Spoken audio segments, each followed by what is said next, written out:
الحمد لله وحده والصلاة والسلام على من لا نبي بعده أما بعد فأعوذ بالله من الشيطان الرجيم بسم الله الرحمن الرحيم ثم أورثنا الكتاب الذين اصطفينا من عبادنا فمنهم ظالم لنفسه ومنهم مقتصد ومنهم سابق بالخيرات بإذن الله ذلك هو الفضل الكبير اللهم صل على سيدنا ومولانا محمد وعلى آل سيدنا ومولانا محمد وبارك وسلم.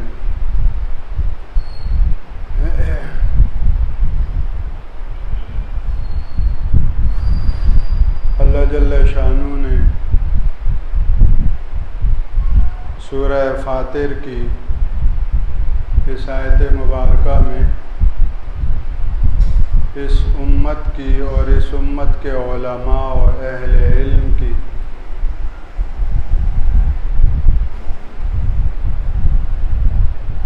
ایک خاص فضیلت ذکر فرمائی ہے.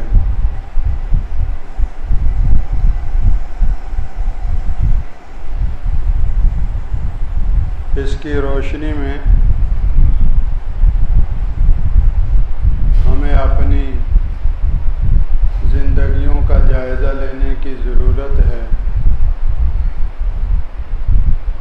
کہ اللہ جل شانہ کی بیان کردہ اس فضیلت کے حصول کے حوالے سے ہم کتنے فکر مند ہیں اور اس کے لیے کتنے کوشاں ہیں.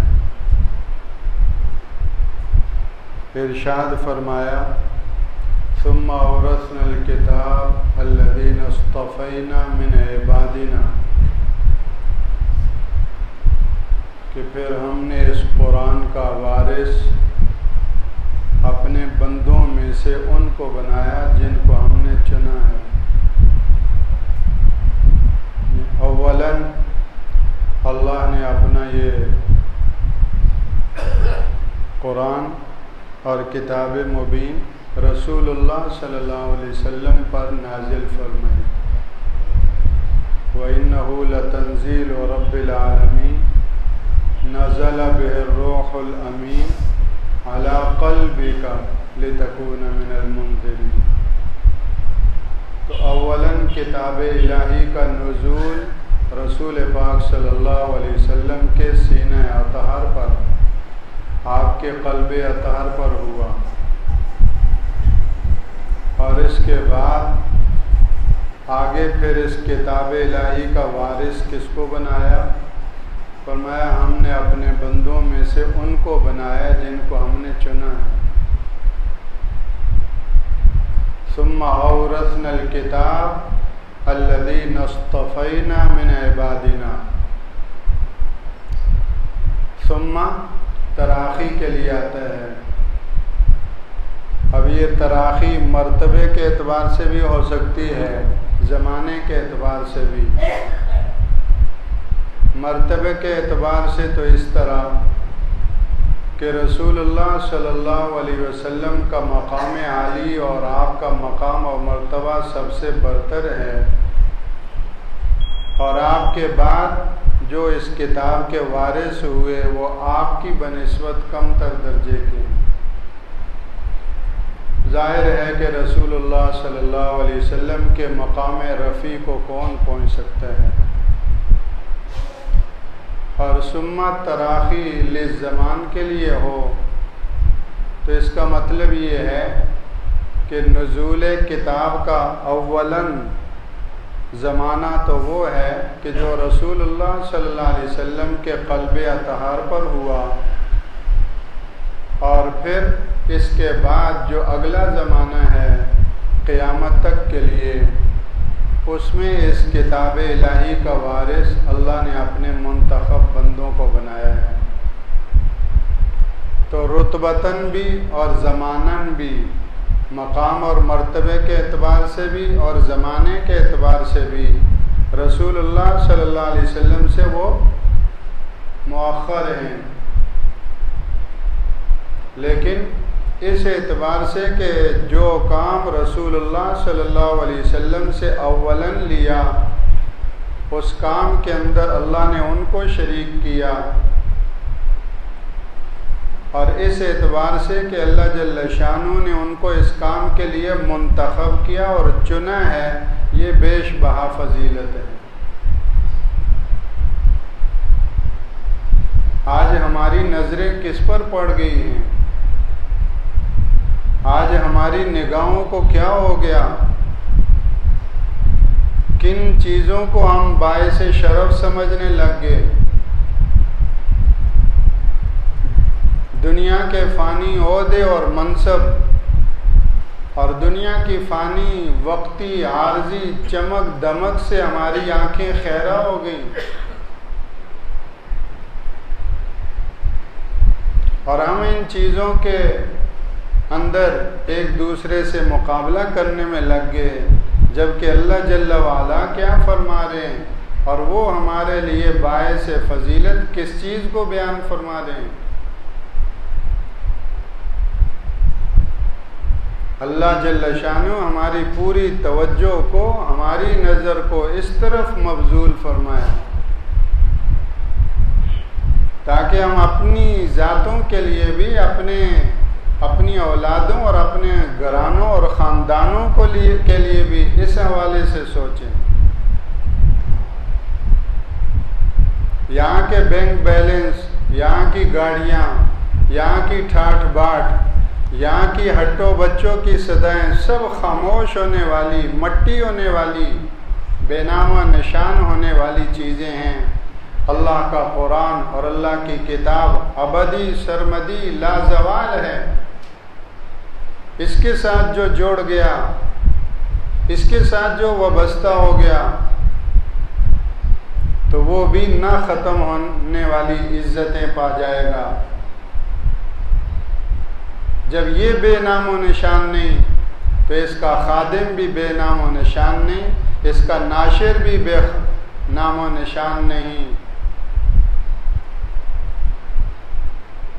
اگر میرے بال سفید ہو گئے اور آج تک میں نے ناظرہ قرآن مجید نہیں پڑھا تو مجھے فکر کرنی چاہیے، سوچنا چاہیے کہ زندگی گزر گئی۔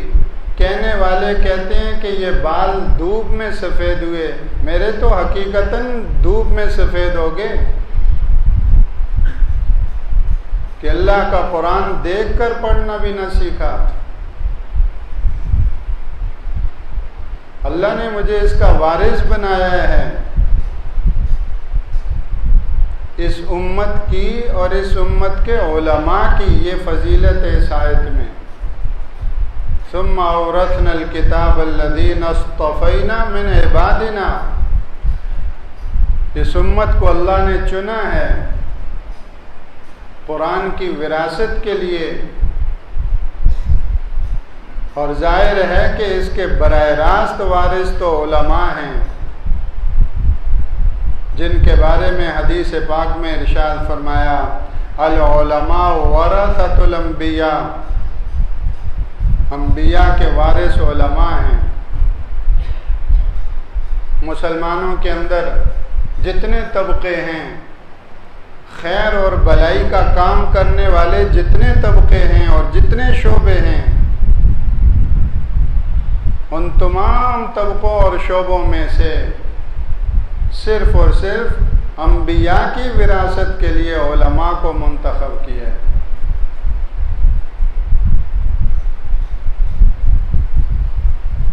العلماء ورثۃ الانبیاء، تو بلا واسطہ قرآن مجید کے وارث وہ تو علماء ہیں، لیکن یہ ساری امت علماء کے واسطے سے قرآن مجید کی کتاب اللہ کی وارث ہے۔ ہر مسلمان کتاب اللہ کا وارث ہے، ہر مسلمان مرد اور عورت، جوان اور بوڑھا کتاب اللہ کا وارث ہے۔ ہم اپنی سوچوں کو کھنگالیں، باپ سے ملنے والی وراثت کو تو وراثت سمجھتے ہیں، اور اس کے حصول پر لڑائی کی نوبت تک بھی آ جاتی ہے۔ اور باپ کی وراثت کے حوالے سے اپنے کو اتنا حقدار سمجھتے ہیں کہ اپنے اس حق کو چھوڑنے کے لیے تیار نہیں ہوتے اور اس سے دستبردار ہونے کے لیے تیار نہیں. تو سوچنے کی بات ہے جو رسول اللہ کی وراثت ہے اور جس وراثت کا اللہ ہمیں وارث بنا رہے ہیں اس کے حوالے سے میں اپنے کو وارث ہی نہ سمجھوں، اس کے حصول کی کوئی فکر ہی نہ کروں، اس کے لینے اور حاصل کرنے میں اپنے اور اپنی اولاد اور گھر والوں کو متوجہ ہی نہ کروں، تو کوئی کسی کا نقصان نہیں کرتا، انسان اپنا خود نقصان کرتا ہے. ما ظلمہم اللہ ولکن کانوا انفسہم یظلمون. اللہ نے ان پر ظلم نہیں کیا، وہ اپنی جانوں پہ خود ظلم کرتے رہے. ان اللہ لا یظلم مثقال ذرہ. اللہ جل شانہ ایک ذرے کے بقدر بھی ظلم کرنے سے پاک ہے. ما انا بظلام للعبید. میں بندوں پر ظلم کرنے والا نہیں ہوں. ولا یظلم ربک احدا. تیرا رب کسی پر ظلم نہیں کرتا، وہ ظلم سے پاک ہے. سبحان اللہ کا کیا مطلب؟ وہ ظلم سے پاک ہے. سبحان اللہ سبحان اللہ سبحان اللہ. اللہ ظلم سے پاک ہے، تو پھر میں ہی ظالم ہوں. جلیل القدر پیغمبر یونس علیہ السلام کہہ رہے ہیں لا الہ الا انت سبحانک انی کنت من الظالمین. جلیل القدر پیغمبر آدم علیہ السلام کہہ رہے ہیں ربنا ظلمنا انفسنا. جلیل القدر پیغمبر موسیٰ علیہ السلام کہہ رہے ہیں رب انی ظلمت نفسی فاغفر لی. حضرات انبیاء اللہ کے سامنے اپنے اوپر ظلم کا اقرار کر رہے ہیں، حالانکہ ہمارے اعتبار سے وہ تو انبیاء تھے، ان کے خلاف اولا تھی، ان کی اجتہادی خطا تھی، لیکن وہ اللہ کے مقابلے میں اس کو بھی ظلم کہہ رہے ہیں. تو میں اور آپ اپنے ظلم کا اقرار کب کریں گے؟ دوسروں پہ انگلیاں اٹھانا تو بہت آسان ہے، لیکن کہتے ہیں جب دوسروں کی طرف ایک انگلی اٹھتی ہے تو زیادہ انگلیاں اپنی طرف جا رہی ہوتی ہیں. یہ چیز اللہ ہمیں نصیب فرمائے کہ ہم اپنی ذاتوں کے حوالے سے حساس بنیں. آج وقت ہے، نہ معلوم ہے زندگی کی شام کب ہو جائے. آج اگر ایک بوڑھا علی با تا سیکھنے پر آ گیا، سابقہ زندگی پر نادم ہو گیا، تو اللہ کی ذات سے کیا بعید ہے کل اس علی با تا میں لگنے والے بوڑھے کو اللہ کل علماء کے ساتھ کھڑا کرے.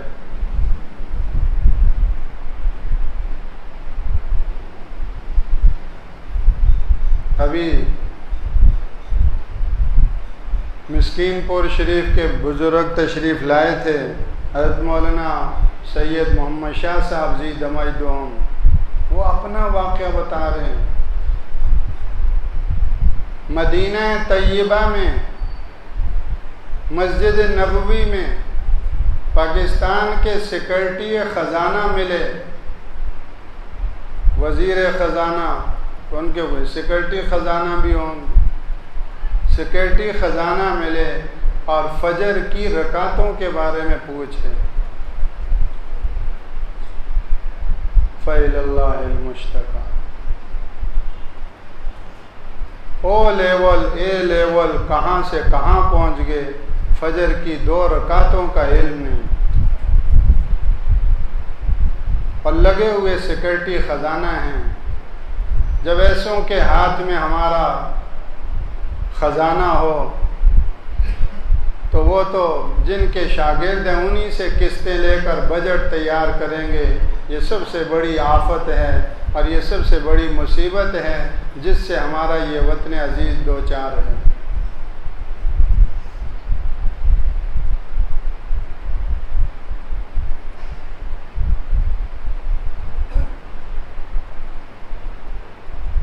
وزیر داخلہ بہت بڑا عہدہ اور بہت بڑا منصب ہے۔ وزارت داخلہ پورے ملک کے اندر جتنے بھی شعبے ہیں، لاکھوں مساجد اور مدارس ہیں، یونیورسٹیاں ہیں، سکول کالج ہیں، مختلف دیگر اور مختلف شعبہ جات، ان سب کے اوپر نگران اور سرپرست 22 کروڑ عوام کے اوپر نگران اور سرپرست چھتری وزارت داخلہ، اور وہ سورہ اخلاص نہیں پڑھ سکتے۔ قل هو اللہ احد اللہ الصمد لم یلد ولم یولد ولم یکن لہ کفوا احد، یہ ان زبانوں پر نہیں جاری۔ ABC تو فر بولیں گے طوطے کی طرح،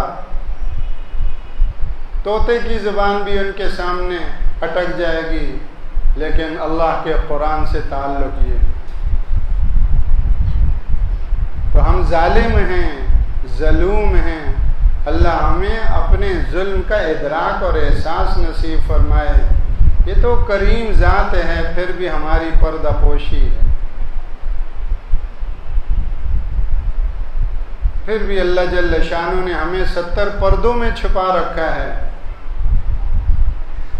اس لیے کہ اللہ کے ایسے مقبول بندے ہیں جن کی راتوں کی آہیں اس کے غضب کی آگ کو بجھا دیتی ہیں، اس کی رحمت کی بارش کو برسا دیتی ہیں۔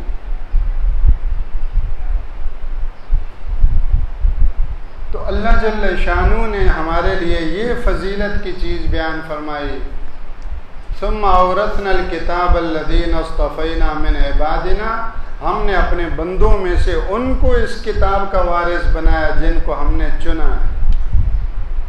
آگے ان کے 3 طبقے، اس امت کے 3 طبقے آگے، فَمِنْهُمْ ظَالِمٌ لِنَفْسِهِ وَمِنْهُمْ مُقْتَصِدٌ وَمِنْهُمْ سَابِقٌ بِالْخَيْرَاتِ بِإِذْنِ اللَّهِ۔ اور یہی 3 طبقے علماء کے بھی۔ سب سے پہلا طبقہ جو اکثریت میں ہے، فَمِنْهُمْ ظَالِمٌ لِنَفْسِهِ، ان میں سے وہ ہیں جو اپنی جان کا نقصان کرنے والے ہیں۔ جی، ظالم لنفسه، نقصان کس کا کر رہے ہیں؟ اپنی جان کا۔ اللہ نے تو یہ دولت دے دی ہے۔ خواجہ نظام الدین اولیاء رحمہ اللہ سلسلہ چشتیہ کے نامور اور ہندوستان کے اندر اسلام کی شمع کے روشن کرنے والے یکتا بزرگ، وہ فرماتے تھے کہ گھر کے اندر قرآن مجید کا 1 سپارہ تلاوت کرنا مسجد کے اندر 3 سپارے تلاوت کرنے سے افضل ہے۔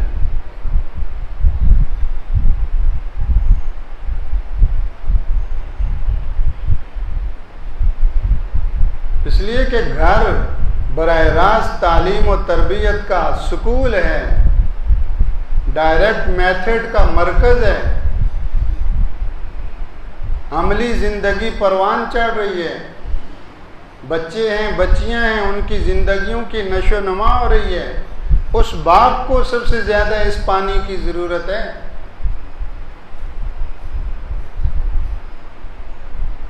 اس باغ میں نشو و نما پانے والے ان پودوں کو سب سے زیادہ اس کی ضرورت ہے کہ ابا گھر میں وضو کرے، ابا گھر میں نوافل پڑھے، امی گھر کے اندر تلاوت کرے، گھر کے ماحول میں، گھر کے فضا میں یہ اعمال عملاً آنکھوں سے پریکٹیکل بچپن سے دیکھنے کو ملیں۔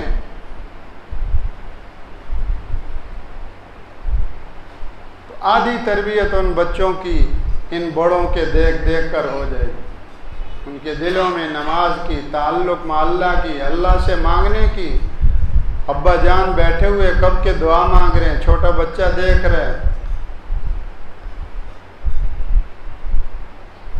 تو اپنا نقصان، فَمِنْهُمْ ظَالِمٌ لِنَفْسِهِ، یہ پہلا طبقہ۔ اور فرمایا کہ ان کی اکثریت ہے، سب سے پہلے اسی کو ذکر کیا کہ یہ سوچے اور اللہ حفاظت فرمائے، ہم تو جو علماء مفسرین اس کی تفسیر ذکر کرتے ہیں اس کے اعتبار سے ہم اس میں بھی نہیں، اس سے بھی گر جاتے ہیں، اللہ حفاظت فرمائے۔ کیونکہ مفسرین اس کی تفسیر میں فرماتے ہیں ظالم لنفسی وہ ہے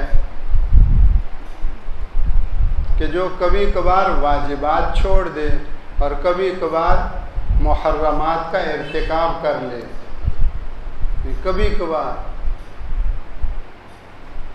واجبات چھوڑ دے اور کبھی کبھار محرمات کا ارتکاب کر لے، تو وہ ظالم لنفسی۔ اور جو حرام کاموں پہ اصرار کر رہا ہو اور واجبات کیا فرائض نمازیں تک چھوڑ چکا ہو، تو وہ تو ہم کیسے اس میں آئیں گے؟ فَمِنْهُمْ ظَالِمٌ لِنَفْسِهِ، ان کو کہا جا رہا ہے کہ جو واجبات کے پابند ہیں کبھی چھوٹ جاتا ہے اور گناہوں سے بچتے ہیں لیکن کبھی حرام کا ارتکاب ہو جاتا ہے۔ وَمِنْهُمْ مُقْتَصِدٌ، اور دوسرے وہ ہیں جو میانہ روی والے ہیں۔ میانہ روی والے وہ ہیں جو واجبات کے پابند ہیں اور حرام سے بچتے ہیں لیکن مکروہات اور ایسی چیزوں کا ارتکاب کر بیٹھتے ہیں۔ اور تیسرا طبقہ وَمِنْهُمْ سَابِقٌ بِالْخَيْرَاتِ بِإِذْنِ اللَّهِ، ان میں سے بعض وہ ہیں جو اللہ کے حکم سے بہت نیکیوں اور بلائیوں میں آگے نکلنے والے ہیں۔ تو اللہ جل شانہ نے آج ہمیں یہ موقع دیا ہے۔ خوش نصیب ہیں وہ لوگ جن کا علماء سے ربط اور تعلق ہے، علماء کے علمی مجاہدوں میں، علمی کاموں میں وہ شانہ بشانہ رہتے ہیں۔ خوش نصیب ہیں وہ لوگ جن کی تعاون اور جن کی دعاؤں اور برکتوں اور جن کی فکر سے آج مدارس اپنا تعلیمی سال کا آغاز کر رہے ہیں اور ہزاروں لاکھوں قوم کے بچے اور بچیاں قال اللہ و قال رسول پڑھنے میں لگے ہوئے ہیں۔ ایک مہینے میں تھوڑے سے سفراء مدارس کے آئے اور ہمارا کچھ جو ہے وہ مٹھی بھر وہ تعاون وصول کیا اور جا کر اب چٹائیوں پہ بیٹھ کے شروع ہو گئے پڑھنے پڑھانے میں۔ وہ اللہ کے بندے اور بندیاں خوش نصیب ہیں جن کا تعاون کہاں کہاں پہاڑوں کی چوٹیوں پر پہنچا ہوا ہے، جن کا مال دیا ہوا کہاں کہاں کن کن علاقوں میں کیسی کیسی تعلیم و تعلم اور درس و تدریس کی فضاؤں میں خرچ ہو رہا ہے۔